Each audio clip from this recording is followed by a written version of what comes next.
Hollywood, Bollywood, Tollywood, Kollywood, Mollywood, Sandalwood ಎಲ್ಲ cine ಜಗತ್ತಿನ cine ಸುದ್ದಿಗಳನ್ನು ನೋಡುವ ಸಿನಿಯಾನ ಕಾರ್ಯಕ್ರಮಕ್ಕೆ ಸ್ವಾಗತ. ನಾನು ಪ್ರೀತಿ ಮಹೇಂದ್ರನಾಥ್. ಸ್ಯಾಂಡಲ್ವುಡ್ನ ಬಾದ್ಶಾ, ಅಭಿಮಾನಿಗಳಿಂದ ಕಿಚ್ಚ, ಅಭಿನಯ ಚಕ್ರವರ್ತಿ ಹಾಗೂ ಸುದೀಪ್ ಅಣ್ಣ ಹೀಗೆ ಅನೇಕ ರೀತಿ ಕರೆಸಿಕೊಳ್ಳುವ ನಟ ಸುದೀಪ್ ಕ್ಯಾಮೆರಾ ಫೇಸ್ ಮಾಡಿ ಬರೋಬ್ಬರಿ 28 ವರ್ಷಗಳು ತುಂಬಿವೆ. ಈ ವಿಚಾರವಾಗಿ ನಟ ಸುದೀಪ್ ತಮ್ಮ ಸೋಷಿಯಲ್ ಮೀಡಿಯಾದಲ್ಲಿ ಭಾವುಕ ನುಡಿಗಳನ್ನ ಪೋಸ್ಟ್ ಮಾಡಿದ್ದಾರೆ. ಕೆಲವು ವರ್ಷಗಳ ಹಿಂದೆ ನಾನು ಕಂಠೀರವ ಸ್ಟುಡಿಯೋದಲ್ಲಿ ಅಂಬರೀಷ್ ಮಾಮ ಅವರೊಂದಿಗೆ ಕ್ಯಾಮೆರಾವನ್ನ ಎದುರಿಸಿದ್ದೆ. ಅದು ಬ್ರಹ್ಮ ಚಿತ್ರದ ಶೂಟಿಂಗ್ ಸಮಯ. ಈ ಸಿನಿಮಾ ಶೂಟಿಂಗ್ ಆಗಿ ಕೆಲವೇ ವರ್ಷವಾಗಿವೆ ಎಂಬ ಅನುಭವವಾಗಿದೆ. ಆದರೆ ಇದಕ್ಕೆ 28 ವರ್ಷಗಳು ತುಂಬಿವೆ. ಎಲ್ಲರಿಗೂ ಧನ್ಯವಾದ ಎಂದು ಟ್ವಿಟರ್ನಲ್ಲಿ ಸುದೀಪ್ ಬರೆದುಕೊಂಡಿದ್ದಾರೆ. ನಟ ಕಿಚ್ಚ ಸುದೀಪ್ ಸಿನಿಮಾ ರಂಗಕ್ಕೆ ಕಾಲಿಟ್ಟು ಜನವರಿ 31ಕ್ಕೆ 28 ವರ್ಷಗಳು ಕಳೆದಿವೆ. ಸುದೀಪ್ ಮೊದಲ ಬಾರಿಗೆ 1997ರಲ್ಲಿ ಬಿಡುಗಡೆಯಾದ ತಾಯುವ ಸಿನಿಮಾದಲ್ಲಿ ಕಾಣಿಸಿಕೊಂಡಿದ್ರು. ಆ ಸಿನಿಮಾಗಾಗಿ ಅವರು ಜನವರಿ 31ರಂದು ಮೊದಲನೆಯದಾಗಿ ಬಣ್ಣ ಹಚ್ಚಿ ಕ್ಯಾಮ್ರಾ ಮುಂದೆ ನಿಂತಿದ್ರು. ಇದೀಗ ಕಿಚ್ಚ ಅವರು ಮೊದಲ ದಿನ ಕ್ಯಾಮ್ರಾ ಎದುರಿಸಿದ್ದನ್ನ ಟ್ವೀಟ್ ಮೂಲಕ ಹೇಳಿಕೊಂಡಿದ್ದಾರೆ. ಈ ಅದ್ಭುತ ಮನೋರಂಜನಾ ಕ್ಷೇತ್ರದಲ್ಲಿ 28 ಸುಂದರ ವರ್ಷಗಳು ನನ್ನ ಜೀವನದ ಅತ್ಯಂತ ಸುಂದರ ಭಾಗವಾಗಿದೆ. ಈ ಉಡುಗೊರೆಗಾಗಿ ನಾನು ದೇವರಿಗೆ ಧನ್ಯವಾದ ತಿಳಿಸುತ್ತೇನೆ. ನನ್ನ ಪೋಷಕರು, ಕುಟುಂಬ, ಎಲ್ಲ ಅಮೂಲ್ಯ ತಂತ್ರಜ್ಞರು, ಬರಹಗಾರರು, ನಿರ್ಮಾಪಕರು, ನನ್ನ ಸಹನಟರು, ಮಾಧ್ಯಮ ಮನೋರಂಜನಾ ಚಾನೆಲ್ಗಳು, ವಿತರಕರು, ಪ್ರದರ್ಶಕರಿಗೆ, ನನ್ನ ಪ್ರಯಾಣದ ಭಾಗವಾಗಿರುವ ಪ್ರತಿಯೊಬ್ಬರಿಗೂ ಈ ಸಮಯದಲ್ಲಿ ಧನ್ಯವಾದಗಳು. ಯಾವಾಗಲೂ ನನ್ನನ್ನು ಪ್ರೀತಿಸುತ್ತಿರುವುದಕ್ಕಾಗಿ, ನನ್ನ ಜೀವನದಲ್ಲಿ ನನ್ನ ಅತ್ಯಮೂಲ್ಯ ಗಳಿಕೆಯಾಗಿರುವ ಅಭಿಮಾನಿಗಳ ರೂಪದಲ್ಲಿ ನನ್ನ ಎಲ್ಲ ಸ್ನೇಹಿತರಿಗೆ ಒಂದು ದೊಡ್ಡ ಅಪ್ಪುಗೆ. ಇದು ರೋಲರ್ ಕೋಸ್ಟರ್ ಸವಾರಿಯಾಗಿದೆ. ನಾನು ಜೀವನದಲ್ಲಿ ಗಳಿಸಿದ ಅತ್ಯಂತ ಅಮೂಲ್ಯ ವಿಚಾರ ಎಂದರೆ ಅದು ಫ್ಯಾನ್ಸ್. ಅವರಿಗೂ ಸಹ ಧನ್ಯವಾದ. ನಾನು ದೋಷರಹಿತನಲ್ಲ, ಪರಿಪೂರ್ಣನೂ ಅಲ್ಲ. ನಾನು ನನ್ನ ಕೈಲಾದಷ್ಟು ಪ್ರಯತ್ನಿಸಿದ್ದೇನೆ ಮತ್ತು ಅವಕಾಶಗಳು ಬಂದಾಗ ನನ್ನ ಅತ್ಯುತ್ತಮವಾದದ್ದನ್ನ ನೀಡಿದ್ದೇನೆ. ನಾನು ಹೇಗಿದ್ದೇನೆಯೋ ಹಾಗೆಯೇ ನನ್ನನ್ನು ಸ್ವೀಕರಿಸಿದ್ದಕ್ಕಾಗಿ ನಿಮ್ಮೆಲ್ಲರಿಗೂ ಧನ್ಯವಾದಗಳು ಎಂದು ಕಿಚ್ಚ ಸುದೀಪ್ ಟ್ವೀಟ್ ಮಾಡಿಕೊಂಡಿದ್ದಾರೆ. ಹಿಂದಿಯ ಅನಿಮಲ್ ಸಿನಿಮಾ ಭರ್ಜರಿ ಸಕ್ಸಸ್ ಕಂಡಿದ್ದು ಎಲ್ಲರಿಗೂ ಗೊತ್ತೇ ಇದೆ. ಈ ಸಿನಿಮಾದ ಸೀಕ್ವೆಲ್ ಬರುತ್ತಾ ಅಂತ ಎಲ್ರಿಗೂ ಭಾರಿ ಕುತೂಹಲ ಮೂಡಿತು. ಸಿನಿಮಾ ನಿರ್ದೇಶಕ ಸಂದೀಪ್ ರೆಡ್ಡಿ ವಂಗ ಈ ಕುತೂಹಲವನ್ನ ಸ್ವಲ್ಪ ಮಟ್ಟಿಗಾದ್ರೂ ತಣಿಸುವ ರೀತಿ ಒಂದು ಸೂಚನೆ ಕೊಟ್ಟಿದ್ದಾರೆ. ಅನಿಮಲ್ ಸಿನಿಮಾದ 2ನೇ ಭಾಗ ಇನ್ನಷ್ಟು ದೊಡ್ಡದಾಗಿರುತ್ತೆ ಮತ್ತು ಕ್ರೇಜಿಯಾಗಿರುತ್ತೆ ಅಂತಿದ್ದಾರೆ. ಮೊದಲ ಸಿನಿಮಾದ ಕ್ಲೈಮ್ಯಾಕ್ಸ್ ಸಂದರ್ಭದಲ್ಲೇ ಮುಂದಿನ ಭಾಗದ ಹೆಸರು ಅನಿಮಲ್ ಪಾರ್ಕ್ ಅಂತ ರಿವೀಲ್ ಮಾಡಿದ್ದ ಸಂದೀಪ್ ರೆಡ್ಡಿ ವಂಗ ಈಗ ಅದರ ಬಗ್ಗೆ ಮಾತನಾಡಿದ್ದಾರೆ. ರಣಬೀರ್ ಕಪೂರ್, ರಶ್ಮಿಕಾ ಮಂದಣ್ಣ, ಬಾಬಿ ಡಿಯೋಲ್ ಮತ್ತು ಇತರರನ್ನು ಒಳಗೊಂಡ ಬ್ಲಾಕ್ ಬಸ್ಟರ್ ಚಲನಚಿತ್ರ ಅನಿಮಲ್ನ ಮುಂದುವರೆದ ಭಾಗ ಬರುತ್ತೆ ಅನ್ನೋದನ್ನ ಈಗ ಬಹುತೇಕ ಗ್ಯಾರಂಟಿ ಆಗಿದೆ. ಸಂದೀಪ್ ರೆಡ್ಡಿ ಅವರು ಈ ಸಿನಿಮಾ ಬಗ್ಗೆ ಸುದ್ದಿವಾಹಿನಿಯೊಂದಕ್ಕೆ ನೀಡಿದ್ದ ಸಂದರ್ಶನದಲ್ಲಿ ಇನ್ನಷ್ಟು ವಿವರವನ್ನ ಕೊಟ್ಟಿದ್ದಾರೆ. ಈ ಭಾಗ ಇನ್ನಷ್ಟು ಇಂಟೆನ್ಸ್ ಆಗಿರುತ್ತೆ ಮತ್ತು ಹಿಂಸಾತ್ಮಕವೂ ಆಗಿರುತ್ತೆ ಅಂದಿದ್ದಾರೆ ಸಂದೀಪ್ ರೆಡ್ಡಿ ವಂಗ. ಪ್ರೇಕ್ಷಕರ ನಿರೀಕ್ಷೆಯನ್ನ ಮೀರುವಂತೆ ಈ ಸೀಕ್ವೆಲ್ ಮೂಡಿ ಬರುತ್ತೆ ಅಂತ ಹೇಳಿರೋ ಸಂದೀಪ್ ರೆಡ್ಡಿ ಅವರು ಅನಿಮಲ್ ಪಾರ್ಕ್ ಸಿನಿಮಾವನ್ನ ಹೊಸ ರೀತಿಯಲ್ಲಿ ರೂಪಿಸುವ ವಿಶ್ವಾಸ ಹೊಂದಿದ್ದಾರೆ. ಅನಿಮಲ್ ಸಿನಿಮಾ ಕಳೆದ ಡಿಸೆಂಬರ್ 1ರಂದು ಥಿಯೇಟರ್ಗಳಲ್ಲಿ ರಿಲೀಸ್ ಆಗಿ ಹಿಟ್ ಆಗಿತ್ತು. ಈಗ ಅದರ ಸೀಕ್ವೆಲ್ ಆದ ಅನಿಮಲ್ ಪಾರ್ಕ್ ಯಾವ ರೀತಿ ಜನರಿಗೆ ಮೋಡಿ ಮಾಡುತ್ತೋ ಎಂದು ಕಾದ್ ನೋಡ್ಬೇಕಿದೆ.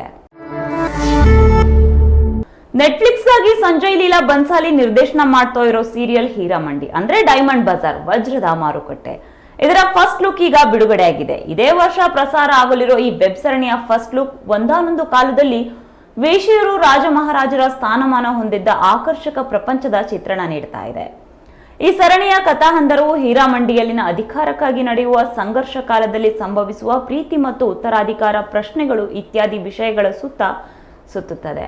ಇನ್ನು ಸ್ವತಂತ್ರ ಪೂರ್ವ ಭಾರತ ಮತ್ತು ಸ್ವಾತಂತ್ರ್ಯ ಚಳುವಳಿಯ ಹಿನ್ನೆಲೆಯ ಕಥೆಯನ್ನ ಹೊಂದಿರುವ ಈ ಸರಣಿಯು ತವಾಯಫ್ ಅಂದರೆ ವೇಶ್ಯೆಯರು ಎದುರಿಸುತ್ತಿರುವ ಹಲವಾರು ಸವಾಲುಗಳನ್ನ ಮುಂದಿಡುತ್ತದೆ. ಸಂಜಯ್ ಲೀಲಾ ಬನ್ಸಾರಿ ಅವರು 14 ವರ್ಷಗಳಿಂದ ಸಂಶೋಧನೆ ನಡೆಸಿ ಮುಂದಿಡುತ್ತಿರುವ ಈ ಕಥೆಯು ಪ್ರೀತಿ, ಶಕ್ತಿ, ಸೇಡು ಮತ್ತು ಸ್ವಾತಂತ್ರ್ಯದ ಕಥನ ನಿರೂಪಣೆಯನ್ನ ನೀಡುತ್ತದೆ ಎಂದು ನಿರೀಕ್ಷಿಸಲಾಗಿದೆ. ಬಹುಮುಖ್ಯವಾಗಿ ಈ ವೆಬ್ ಸರಣಿಯ ಪ್ರಮುಖ ಪಾತ್ರದಲ್ಲಿ ಮನಿಷಾ ಕೊಯ್ರಾಲ್, ಸೋನಾಕ್ಷಿ ಸಿನ್ಹಾ, ಅದಿತಿ ರಾವ್ ಹೈದರಿ, ರಿಚಾ ಚಡ್ಡಾ, ಸಂಜಿದಾ ಶೇಖ್ ಮತ್ತು ಶರ್ಮೀನ್ ಸೆಗಲ್ ಸೇರಿದಂತೆ ಪ್ರಭಾವಶಾಲಿ ನಟಿಯರು ವಿವಿಧ ಪಾತ್ರಗಳಿಗೆ ಈ ವೆಬ್ ಸರಣಿಯಲ್ಲಿ ಬಣ್ಣ ಹಚ್ಚಿದ್ದಾರೆ. ಕನ್ನಡದ ದಿಯಾ ಸಿನಿಮಾ ಅನೇಕರಿಗೆ ಖ್ಯಾತಿ ಹಾಗೂ ಅವಕಾಶಗಳನ್ನ ಸಾಕಷ್ಟು ಕೊಟ್ಟಿದೆ. ಈ ಸಿನಿಮಾದಲ್ಲಿ ಅಭಿನಯಿಸಿದ ಲೀಡ್ ರೋಲ್ನ ಪಾತ್ರಧಾರಿಗಳು ಸಾಲು ಸಾಲು ಸಿನಿಮಾಗಳಲ್ಲಿ ಬ್ಯುಸಿಯಾಗಿದ್ದಾರೆ. ಇದೀಗ ಇದೇ ಸಿನಿಮಾದಲ್ಲಿ ಪ್ರಮುಖ ಪಾತ್ರ ಮಾಡಿದ ದೀಕ್ಷಿತ್ ಶೆಟ್ಟಿ ಅಭಿನಯದ KTM ಸಿನಿಮಾದ ಅಪ್ಡೇಟ್ ಒಂದು ಹೊರಬಿದ್ದಿದೆ. ದಿಯಾ ನಂತರ ಇತರ ಭಾಷೆಗಳಲ್ಲೂ ಅಭಿನಯಿಸಿರುವ ದೀಕ್ಷಿತ್ ಶೆಟ್ಟಿ ಅವರು ಖ್ಯಾತ ತೆಲುಗು ನಟ ನಾನಿ ಅವರ ದಸರಾದಲ್ಲೂ ನಾನಿ ಲೆವೆಲ್ಗೆ ಮಿಂಚಿದ್ರು. ಅಲ್ಲದೆ ಅವರ ಮುಂದಿನ ತೆಲುಗು ಚಿತ್ರ ದಿ ಗರ್ಲ್ ಫ್ರೆಂಡ್ ನಲ್ಲಿ ಕನ್ನಡದ ರಶ್ಮಿಕಾ ಮಂದಣ್ಣ ಅವರೊಂದಿಗೆ ಪರದೆ ಶೇರ್ ಮಾಡ್ಕೊಳ್ತಾ ಇದ್ದಾರೆ. ಇನ್ನು ಕನ್ನಡದ ರೊಮ್ಯಾಂಟಿಕ್ ಕತೆ ಎಂದು ಬಿಂಬಿಸಲಾದ KTM ಚಿತ್ರ ಟೀಸರ್ ಮೂಲಕ ಈಗಾಗಲೇ ಗಮನ ಸೆಳೆದಿದ್ದು, ಹಾಡುಗಳು ಸಹ ಸಾಮಾಜಿಕ ಮಾಧ್ಯಮದಲ್ಲಿ ಸಖತ್ ಸದ್ದು ಮಾಡ್ತಾ ಇದ್ದಾವೆ. ಇತ್ತೀಚಿನ ಟ್ರ್ಯಾಕ್ಗಳಾದ ಸೋಜಿಗ ಮತ್ತು ಅಯ್ಯಯ್ಯೋ ಹಾಡುಗಳು ಲಕ್ಷಾಂತರ ವೀಕ್ಷಣೆ ಪಡೆದಿವೆ. ಚೇತನ್ ರಾವ್ ಸಂಗೀತ ಸಂಯೋಜನೆ ಮತ್ತು ಅರಸು ಹಂತಾರೆ ಬರೆದಿರುವ ಸೋಜಿಗ ಹಾಡಿಗೆ ಸಂಚಿತ್ ಹೆಗಡೆ ಅವರ ಗಾಯನವಿದೆ. ಅಯ್ಯಯ್ಯೋ ಎಂಬ ಮತ್ತೊಂದು ಹಾಡನ್ನು ಆಂಟೋನಿ ದಾಸ್ ಅವರು ಹಾಡಿದ್ದು, ಅವರಿಗೆ ಆರವ್ ಜೋಶಿ ಮತ್ತು ಚೇತನ್ ರಾವ್ ಅವರು ಸಾಥ್ ನೀಡಿದ್ದಾರೆ. ಈ ಹಿಂದೆ ಅಥರ್ವ ಚಿತ್ರವನ್ನ ನಿರ್ದೇಶಿಸಿದ್ದ ಅರುಣ್ ಕುಮಾರ್ ನಿರ್ದೇಶನದ KTM ಚಿತ್ರದಲ್ಲಿ ದೀಕ್ಷಿತ್ ಶೆಟ್ಟಿ 4 ವಿಭಿನ್ನ ಶೇಡ್ನ ಪಾತ್ರಗಳಲ್ಲಿ ಕಾಣಿಸಿಕೊಂಡಿದ್ದಾರೆ. ಕಾಜಲ್ ಕುಂದರ್ ಮತ್ತು ಸಂಜನಾ ದಾಸ್ ಚಿತ್ರದ ನಾಯಕಿಯರಾಗಿದ್ದಾರೆ. ಇದೀಗ KTM ಸಿನಿಮಾವನ್ನ ಇದೇ ಫೆಬ್ರವರಿ 16ರಂದು ಚಿತ್ರತಂಡ ತೆರೆಗೆ ತರ್ತಾ ಇದೆ. ಮತ್ತೆ ಕನ್ನಡಿಗರನ್ನ ರಂಜಿಸಲು ಬರ್ತಾ ಇದ್ದಾರೆ. ಹೌದು, ಬಿಗ್ ಬಾಸ್ ಮುಗಿದಿರುವ ಕಾರಣ ವಾರಾಂತ್ಯದಲ್ಲಿ ಕಾಮಿಡಿ ಶೋ ಗಿಚ್ಚಿ ಗಿಲಿಗಿಲಿ ಸೀಸನ್ 3 ಪ್ರಸಾರವಾಗ್ತಾ ಇದೆ. ಈ ಸೀಸನ್ ನಲ್ಲಿ ಹಳೆ ಕಂಟೆಸ್ಟೆಂಟ್ ಗಳ ಜೊತೆ ಬಿಗ್ ಬಾಸ್ ನ ಹೊಸ ಕಂಟೆಸ್ಟೆಂಟ್ ಗಳು ಸಹ ಸೇರಿಕೊಳ್ಳಲಿದ್ದಾರೆ. ಬಿಗ್ ಬಾಸ್ ಮೊದಲನೇ ರನ್ನರ್ ಅಪ್ ಆದ ಬೆನ್ನಲ್ಲೇ ಕಲರ್ಸ್ ಕನ್ನಡ ವಾಹಿನಿಯು ಡ್ರೋನ್ ಪ್ರತಾಪ್ ಅವರಿಗೆ ಮತ್ತೊಂದು ಬಿಗ್ ಆಫರ್ ನೀಡಿದೆ. ವಾಹಿನಿಯ ಅತ್ಯಂತ ಜನಪ್ರಿಯ ಶೋ ಗಿಚ್ಚಿ ಗಿಲಿಗಿಲಿ ಕಾರ್ಯಕ್ರಮದಲ್ಲಿ ಡ್ರೋನ್ ಪ್ರತಾಪ್ ಕಂಟೆಸ್ಟೆಂಟ್ ಆಗಿ ಆಯ್ಕೆಯಾಗಿದ್ದಾರೆ. ಅದರ ಸಲುವಾಗಿ ಇಂದಿನಿಂದ ರಿಯಾಲಿಟಿ ಶೋದ ಚಿತ್ರೀಕರಣ ಕೂಡ ನಡೀತಾ ಇದೆ. ಇವರೊಟ್ಟಿಗೆ ತುಕಾಲಿ ಸಂತೋಷ್, ಮೈಕಲ್ ಮತ್ತು ಇಶಾನಿ ಕೂಡ ಈ ಬಾರಿ ಗಿಚ್ಚಿ ಗಿಲಿಗಿಲಿಯಲ್ಲಿ ಪ್ರೇಕ್ಷಕರನ್ನ ನಕ್ಕು ನಗಿಸಲಿದ್ದಾರೆ. ಮೂವರು ಕೂಡ ಇಂದಿನಿಂದ ಚಿತ್ರೀಕರಣದಲ್ಲಿ ಭಾಗಿಯಾಗಲಿದ್ದಾರೆ. ಇನ್ನು ಈ ಶೋದ ಜಡ್ಜಸ್ ಆಗಿ ಶ್ರುತಿ ಕೋಮಲ್ ಸಾಧು ಕೋಕಿಲ ಶೋನ ನಿರ್ಣಾಯಕರಾಗಿದ್ದಾರೆ.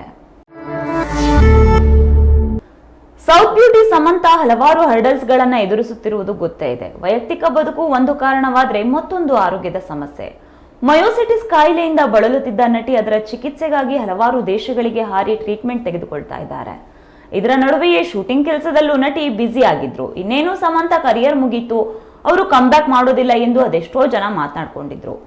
ಕಾರಣ ಇತ್ತೀಚಿನ ಅವರ ಸಿನಿಮಾಗಳು ಹೇಳಿಕೊಳ್ಳುವಂತಹ ಸದ್ದು ಮಾಡಿರಲಿಲ್ಲ.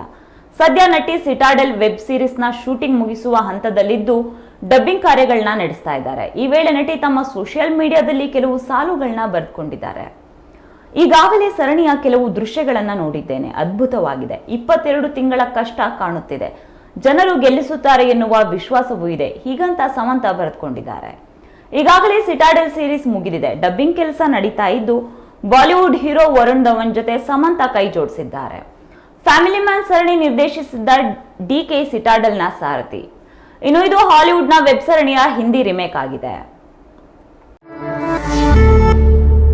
ಸದ್ಯ ಕನ್ನಡದಲ್ಲಿ ಸದ್ದು ಮಾಡುತ್ತಿರುವ ಡೈರೆಕ್ಟರ್ ಗಳಲ್ಲಿ ಹೇಮಂತ್ ರಾವ್ ಕೂಡ ಒಬ್ಬರು. ಸದಾ ವಿಭಿನ್ನ ಸಿನಿಮಾಗಳನ್ನ ನಿರ್ದೇಶನ ಮಾಡುವ ಇವರು ಇದೀಗ ಹೊಸ ಸುದ್ದಿಯೊಂದನ್ನ ಕೊಟ್ಟಿದ್ದಾರೆ. ಅದೇನಪ್ಪಾ ಅಂದ್ರೆ ಹೇಮಂತ್ ರಾವ್ ಶಿವಣ್ಣನಿಗೆ ಆಕ್ಷನ್ ಕಟ್ ಹೇಳಲು ಸಜ್ಜಾಗ್ತಾ ಇದ್ದಾರೆ. ಹೌದು, ಸಪ್ತಸಾಗರದಾಚೆ ಇಲ್ಲೋ ಸರಣಿ ಸಿನಿಮಾ ಗೆದ್ದಿರುವ ಖುಷಿಯಲ್ಲಿರುವ ಹೇಮಂತ್ ಸೆಂಚುರಿ ಸ್ಟಾರ್ಗೆ ಆಕ್ಷನ್ ಕಟ್ ಹೇಳಲಿದ್ದಾರೆ ಎಂಬ ಮಾತು ಕೇಳ್ಬರ್ತಾ ಇದೆ. ಗೋಧಿ ಬಣ್ಣ ಸಾಧಾರಣ ಮೈಕಟ್ಟು ಕವಲುದಾರಿ ಖ್ಯಾತಿಯ ಹೇಮಂತ್ ರಾವ್ ಅವರು ತಮ್ಮ ಮುಂದಿನ ಚಿತ್ರಕ್ಕೆ ಶಿವಣ್ಣನಿಗೆ ಆಕ್ಷನ್ ಕಟ್ ಹೇಳಲಿದ್ದಾರೆ ಎನ್ನಲಾಗ್ತಾ ಇದೆ. ಶಿವಣ್ಣನಿಗೆ ಈಗಾಗಲೇ ಇದ್ರ ಬಗ್ಗೆ ಕತೆ ಹೇಳಿದ್ದು ಸಿನಿಮಾ ಮಾಡಲು ಒಪ್ಪಿಗೆ ನೀಡಿದ್ದಾರಂತೆ. ಇನ್ನು ಶೀಘ್ರದಲ್ಲೇ ಸಿನಿಮಾ ಸೆಟ್ಟೇರಲಿದೆ ಎಂಬ ಮಾತುಗಳು ಸಹ ಕೇಳಿ ಬರುತ್ತಿವೆ. ಈ ಸುದ್ದಿ ನಿಜನಾ ಅಥವಾ ಇದು ಗಾಳಿ ಸುದ್ದಿನ ಎಂದು ಚಿತ್ರತಂಡವೇ ಅಧಿಕೃತವಾಗಿ ಹೇಳುವವರೆಗೂ ಕಾಯಬೇಕಾಗಿದೆ.